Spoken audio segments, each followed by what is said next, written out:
Olá! O objetivo desse vídeo é responder as questões do exercício do dia 14/5. Antes de iniciar, eu quero que vocês façam a correção na sua atividade de duas questões que eu tenho aqui. Então, eu tenho a resposta dessa questão da número 1, que ela está errada, tanto a letra C quanto a letra D. Era para ser 3 meios de x mais 3 na letra C e y igual a 2/3 de x menos 2 na letra D, tá? Então, por favor, faça essa correção aí na sua atividade. Para a gente iniciar, o que o exercício quer? Observe abaixo a representação do gráfico de uma função afim em um plano cartesiano. A representação algébrica dessa função é... Então, o que ele quer? Que a partir desse gráfico que eu tenho aqui, eu possa encontrar a fórmula que vai ser uma dessas que está posta aqui. Como é que eu vou fazer? Primeira coisa, o que é uma função afim? Uma função afim é uma função do tipo f de x, que é igual a ax mais b. Esse f de x também poderia ser y, que é igual a ax mais b. Por quê? F de x é igual a y. Então, tanto faz você usar uma forma quanto a outra, tá bom? A segunda coisa que você vai fazer, você vai ler o gráfico. Então, aqui eu tenho o eixo x, representado aqui no meu gráfico, e eu também tenho o eixo y. Para que eu possa ter a representação de um gráfico, eu preciso de 2 pontos. Então, eu tenho os 2 pontos. Então, com esses 2 pontos, eu consigo identificar qual é a fórmula que originou que esse gráfico origina, tá bom? Então, a primeira coisa que eu vou fazer é, eu preciso identificar quem é o meu valor de B, que é o que está mais fácil aqui para mim, porque esse valor de B é o meu coeficiente linear, ou seja, é onde o eixo intercepta o eixo Y. Então, nesse caso aqui, é no ponto menos 2. Então, eu vou remontar a minha função aqui. F de x, que é igual a x mais b. Eu já sei que o meu b é menos 2. Eu também preciso encontrar, identificar quem é o meu coeficiente angular.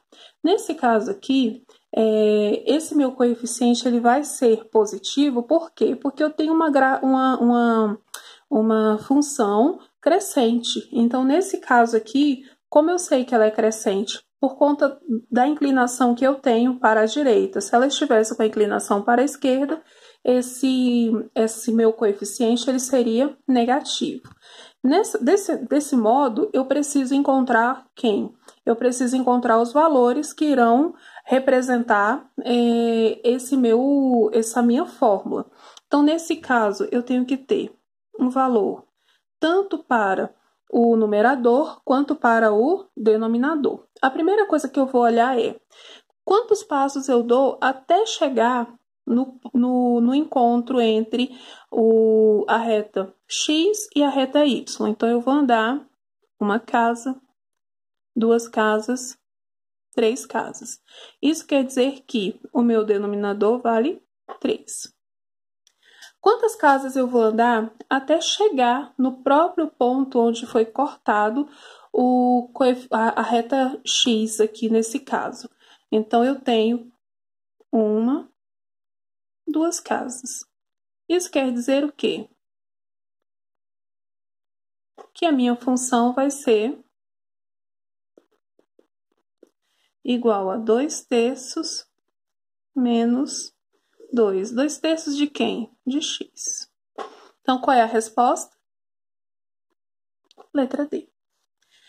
Próxima questão que eu tenho é, em uma loja, o acesso à internet custa R$ 1,50 por hora, utilizada mais 1 hora fixo para utilizar a câmera. Um cliente acessou a internet durante 4 horas e utilizou a câmera. Qual foi o valor pago por esse cliente nessa loja? Então, a gente vai estar utilizando novamente uma funçãozinha do primeiro grau. Então, f de x, que é igual a x mais b. Eu já sei que eu tenho um valor fixo, ou seja, um valor constante. Esse valor constante, ele vale 1, então ele vai representar o meu B. E eu tenho um valor que é o valor variável. Quem é o valor variável? É essa hora aqui, porque a depender da quantidade de horas, esse valor irá modificar. Então, eu tenho aqui, eu vou montar a minha função da seguinte forma. Como eu sei que ele utilizou 4 horas, eu quero calcular esse valor. Então, eu vou ter f de 4, que vai ser igual a quanto? Eu já sei que é R$ 1,50 multiplicado pela quantidade de horas. Então, 1,5 vezes x mais b. Então, agora eu vou substituir. Eu sei que esse x vai ser 4, porque é a quantidade de horas que ele utilizou. Então, 1,5 vezes 4, mais o valor fixo, que era quanto? 1. Então, f de 4 vai ser igual a quanto? 1,5 vezes 4 vai me dar 6 mais 1. Então, essa quantidade de horas vai me dar exatamente 7. Qual foi o valor que ele gastou? R$ 7. Nessa questão número 3, a gente tem aqui um octaedro, ou seja, uma figura com 8 lados. Você pode observar que ele não é uma figura que possui, por exemplo, essa região quadrada. Então, essa questão aqui, esse tipo de pirâmide, ele não irá servir para nós, porque não teria nenhuma possibilidade, como eu já falei, porque ele tem esses 4 lados aqui e ele vai se repetir do outro lado. Então, a única forma que você tem que representa esse octaedro, ou seja, essas 8 faces, já que eu tenho a primeira face, a segunda face, a terceira e a quarta, e aqui embaixo as linhas identificam a mesma quantidade, a única forma que eu tenho vai ser essa letra D. Então, a minha planificação é a letra D. Questão número 4. Para esvaziar um reservatório que tinha 4.000 litros de água, João usou ininterruptamente um instrumento de sucção que suga 250 litros de água a cada 5 minutos. Quantos minutos foram necessários para esvaziar completamente esse reservatório?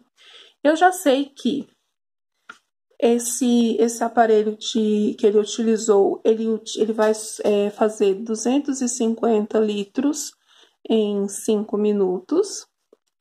E o meu total de água que eu tenho para fazer essa sucção é de 4.000. Em quanto tempo ele vai fazer? Eu não sei. Então, nesse caso aqui, a gente vai estar montando uma funçãozinha não, nós vamos estar montando uma proporção. Então, como é que eu faço? Eu vou multiplicar esse valor cruzado, então eu tenho 250 vezes x, que vai ser igual a 4.000 vezes 5, que vai me dar exatamente 8.000. Quando eu terminar de fazer essa montagem, o que nós vamos estar fazendo? Eu vou estar, depois de ter montado essa minha proporção,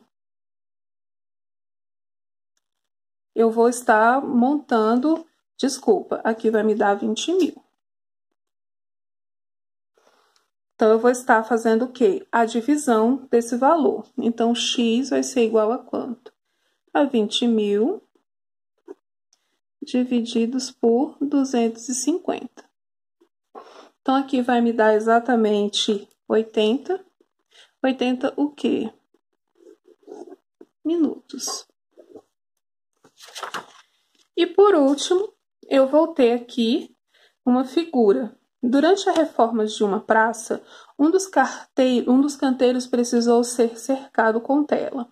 O desenho em cinza abaixo representa o canteiro que terá todo o seu contorno cercado com tela. Qual é a quantidade mínima de tela necessária para cercar esse canteiro? A primeira coisa que você vai fazer é identificar os valores que você já tem. Isso aqui é um perímetro. O que é um perímetro? É a soma de todos os lados da figura. Você observa que aqui eu tenho alguns recortes, então você precisa identificar quais são os valores desses recortes. Então, aqui eu já sei. Nessa lateral aqui eu tenho 5 metros. Aqui ele já me diz que eu tenho 1,5 metro e 1,5 metro. Então, no caso aqui eu já tenho 3. O pedaço que falta é exatamente 2. Aqui, nesse recorte, tá bem tranquilo. Se eu tenho 3 metros aqui, embaixo eu também terei 3 metros. A mesma coisa se repete do outro lado. Aqui no meio, ele já está me informando que a distância entre esse ponto e esse é de 1,5 metros. Então, aqui eu tenho que ter 1,5 metros, automaticamente aqui eu também terei 1,5 metros.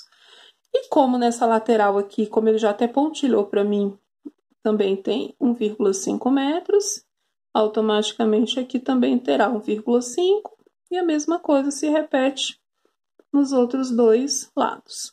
Então, o que eu quero aqui? Ele quer que a gente some tudo isso aqui para identificar o tamanho dessa tela. Como é que nós vamos fazer? Somar. Então, aqui eu tenho 1,5 mais 1,5 mais 1,5, 4,5. Se eu tenho 4,5 aqui, aqui embaixo também vai ter 4,5. Então, na verdade, eu já vou ter 9 metros. 9 metros mais 3, 12, 15, 18, 21. 21 metros mais 5, 26 mais 5, 31 metros. Então, o meu perímetro vai ser igual a 31 metros. E aí, você pode estar representando essa soma de uma maneira bem simples. Como eu falei, aqui não tem uma regra específica. Você pode estar somando valor por valor ou simplesmente colocando os valores iguais em repetição, mas os 3 metros se repetem 4 vezes, mais os 10 metros. Então, aqui eu vou ter o perímetro igual a 9, mais 12, mais 10. Então, aqui eu tenho 22, 31. 31 que? Metros. Então, é isso. Espero ter ajudado. Agradeço imensamente a sua visualização e até a próxima. Até mais. Tchau, tchau.